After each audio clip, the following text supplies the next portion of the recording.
Si Maria, ang ina ni Jesus, ay isa sa pinaka-pinag-uusapang figura sa Kristyanismo, isang simbolo ng pananampalataya, pag-asa at sakripisyo. Pero may isang katanungan na madalas itinuturing na misteryo. Bakit hindi siya madalas binanggit sa Biblia? Kung titingnan natin ang kanyang mahalagang papel sa pagsilang at buhay ni Jesus, bakit parang hindi siya kasing dalas ng ibang karakter sa mga aklat ng Bagong Tipan? Sa video na ito, tatalakayin natin ang mga dahilan kung bakit sa kabila ng kanyang kahalagahan, hindi laging angat si Maria sa mga aklat ng Biblia at kung paano siya patuloy na nagiging inspirasyon sa buong Kristyanismo. Si Maria ay isang mahalagang tauhan sa mga ebanghelyo dahil siya ang ina ng ating tagapagligtas, si Jesus. Sa mga aklat ng Mateo, Marcos, Lucas at Juan, makikita natin kung gaano kalaki ang kanyang papel sa buhay ni Jesus. Isa sa mga pinakamahalagang sandali kung saan makikita ang kanyang kahalagahan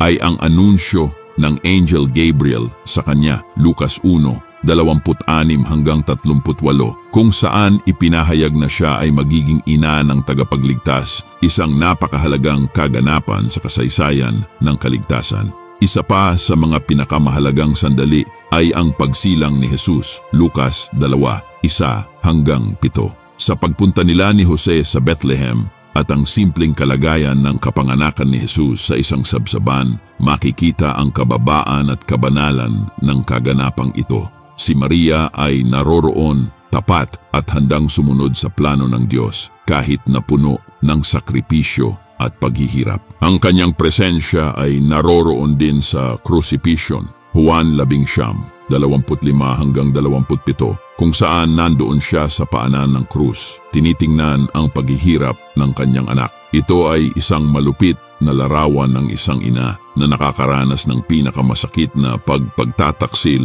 at pagpaparusa sa kanyang anak, ngunit nagpatuloy na magtiwala sa plano ng Diyos. Ang papel ni Maria ay hindi lamang bilang ina, kundi bilang isang saksi sa mahahalagang kaganapan na nagpatibay sa ating pananampalataya. Ang kanyang pagiging ina ni Jesus ay isang mahalagang bahagi ng ating pagkaunawa sa inkarnasyon, ang Diyos na naging tao. Sa pamamagitan ng kanyang oo sa Diyos, ipinakita ni Maria ang isang tapat na pagsunod na nagsasabing si Jesus ay hindi lamang isang tao, kundi ang Diyos na naging tao upang iligtas tayo. Sa teolohiya ng Kristyanismo, si Maria ay may napakahalagang papel, lalo na pagdating sa birhen na pagkapanganak ni Jesus. Ang pagkakapanganak kay Jesus mula kay Maria na isang birhen ay isang natatanging tanda ng kapangyarihan ng Diyos. Ayon sa kasulatan, ang banal na espiritu ang nagdulot ng kanyang pagbubuntis, kaya't hindi lamang simpleng pagsilang ang nangyari,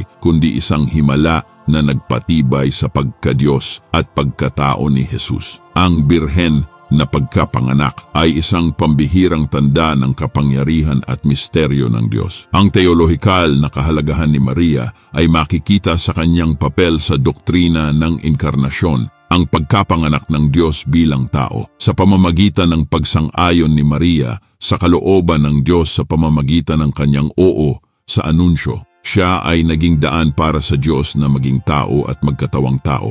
Ang kanyang pagsunod ay isang pagpapakita ng kanyang malalim na pananampalataya at debosyon sa plano ng Diyos. Hindi lamang siya ina, kundi isang tapat na alagad ng Diyos na tinanggap ang kanyang misyon kahit na puno ito ng hirap at sakripisyo. Bilang ina ng tagapagligtas, si Maria ay may napakahalagang bahagi sa kasaysayan ng kaligtasan. Siya ang nagdala sa mundo ng tagapagligtas, si Jesus, at sa pamamagitan ng kanyang pagsilang, ang plano ng Diyos para sa kaligtasan ng sangkatauhan ay naging ganap. Sa mga pangunahing diskurso ng teolohiya, si Maria ay itinuturing na isang modelo ng pananampalataya at pagsunod. Siya ang unang sumunod sa kalooban ng Diyos at sa kanyang buhay, ipinakita niya ang halimbawa ng pagtanggap at pagninilay sa plano ng Diyos para sa ating kaligtasan.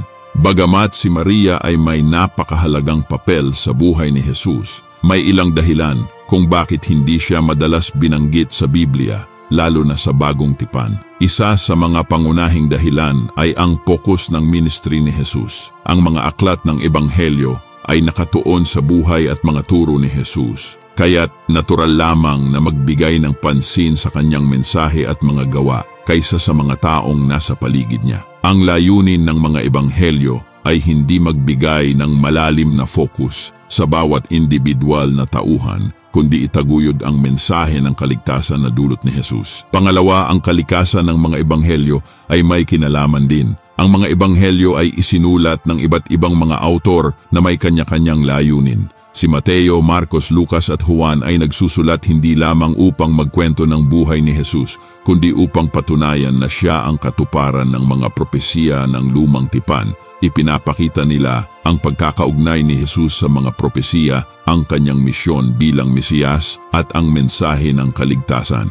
Sa ganitong konteksto, mas binigyang pansin ang mga kaganapan sa buhay ni Jesus kaysa sa buhay ng iba pang mga tauhan. Higit pa rito, ang tungkulin ng disiplina sa mga unang akda ng Kristyanismo ay may malaking papel din sa mga sulat ni Pablo at iba pang mga aklat. Ang focus ay nasa pagtuturo ng pagiging disipulo, ang kaharian ng Diyos at ang mensahe ng ebanghelyo. Habang may mahalagang papel si Maria sa buhay ni Jesus, ang mga unang manunulat ng Kristyanismo ay mas pinili na ituon ang kanilang mga turo sa mga aspeto ng pananampalataya at misyon ni Jesus, pati na rin ang pagpapalaganap ng mensahe sa buong mundo. Kaya't si Maria bilang isang tapat na saksi sa buhay ni Jesus ay hindi naging pangunahing pokus sa mga akdang ito. Bagamat hindi madalas binanggit si Maria sa mga aklat ng Biblia, ang kanyang kahalagahan ay patuloy na lumago sa maagang tradisyon ng Kristyanismo.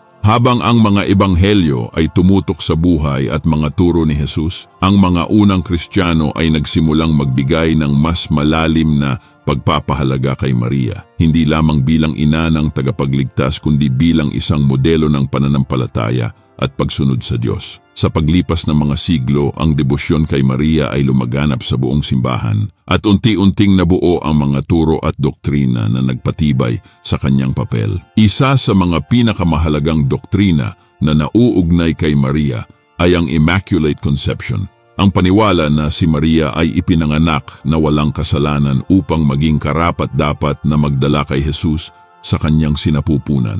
Isa pang mahalagang doktrina na umusbong ay ang Assumption. Ang paniniwala na si Maria ay inakyat sa langit, katawan at kaluluwa pagkatapos ng kanyang kamatayan. Ang mga doktrinang ito ay formal na ipinahayag sa loob ng mga susunod na siglo at pinatibay ang papel ni Maria sa buhay ng mga Kristiyano, lalo na sa tradisyon ng Katolisismo. Si Maria ay patuloy na iginagalang at nire-revere sa simbahang Katoliko, simbahang Ortodokso at iba pang mga Kristiyanong tradisyon. Bagamat may pagkakaiba sa mga aspeto ng debosyon at turo, lahat ng mga simbahan ay nagpapakita ng malalim na paggalang kay Maria bilang ina ng Diyos at bilang isang halimbawa ng tunay na pananampalataya. Ang mga pananaw na ito ay patuloy na umunlad matapos ang mga aklat ng Biblia at ipinagdiwang sa mga tradisyonal na piyesta at mga seremonya na nagpatibay sa kanyang mahalagang papel sa kasaysayan ng kaligtasan. Si Maria sa mata ng mga unang Kristiyano ay hindi lamang isang ina ng tagapagligtas kundi isang simbolo ng pananampalataya, kalinisan at pagsunod sa kalooban ng Diyos. Ang kanyang buhay ay naging modelo ng tamang disiplina ng isang Kristiyano. Sa kanyang sagot sa anunsyo ng anghel, magiging ayon sa iyong salita, ipinakita ni Maria ang hindi matitinag na pananampalataya at buong pusong pagsunod sa Diyos, kahit na ang hamon ay magdudulot ng mga sakripisyo at panganib. Para sa mga unang Kristiyano, si Maria ay isang huwaran ng discipleship na nagsisilibing gabay sa bawat isa upang magtiwala at maglingkod sa Diyos. Ang kanyang buhay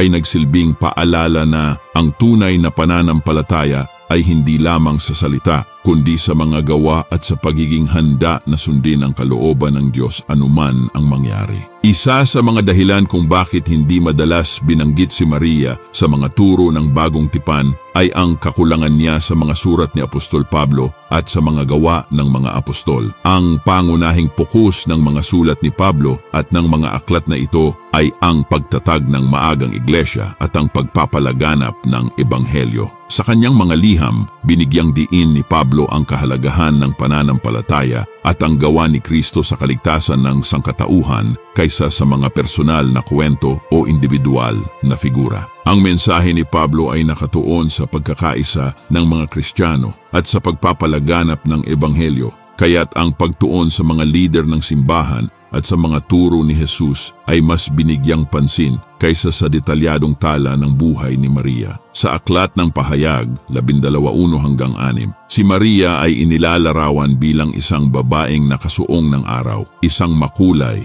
at simbolikong imahen na may malalim na kahulugan. Habang ito ay tumutukoy kay Maria bilang ina ng tagapagligtas, ang imaheng ito ay hindi lamang nagsasaad ng kanyang papel bilang ina ni Jesus, kundi pati na rin ng papel ng simbahan bilang ina ng mga mananampalataya. Ang babaeng ito ay nagdadala ng mga anak na nananampalataya at naglalaban para sa kabutihan na kumakatawan sa pagpaparami ng mga tagasunod ni Kristo. Ang imaheng ito ay nagpapakita ng simbolikong papel ni Maria bilang ina ng mga tapat. Hindi lamang siya ina ng pisikal na si Jesus, kundi pati na rin ng espiritual na pamilya ng Diyos. Sa konteksto ng pahayag, siya ay itinuturing na tagapagtanggol ng simbahan, isang halimbawa ng pananampalataya at pagkakaroon ng tapang sa gitna ng mga pagsubok. Kaya't binibigyan siya ng isang elevated na simbolikong papel bilang ina ng lahat ng mga mananampalataya.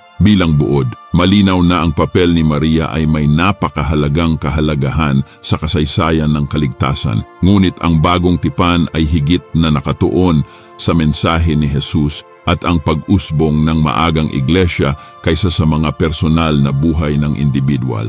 Ang kanyang paminsang kawalan sa mga aklat ng Biblia ay hindi nangangahulugang siya ay hindi mahalaga. Sa halip, ang kanyang halimbawa ay makikita sa kanyang tahimik at tapat na presensya sa bawat yugto ng buhay ni Jesus. Sa huli, si Maria ay patuloy na iginagalang at isang simbolikong figura na nagbibigay inspirasyon ng debosyon at pananampalataya sa buong mundo. Ang kanyang buhay ng pananampalataya, pag-asa at pagsunod sa kalooban ng Diyos ay patuloy na nagbibigay gabay sa mga Kristiyano sa buong mundo.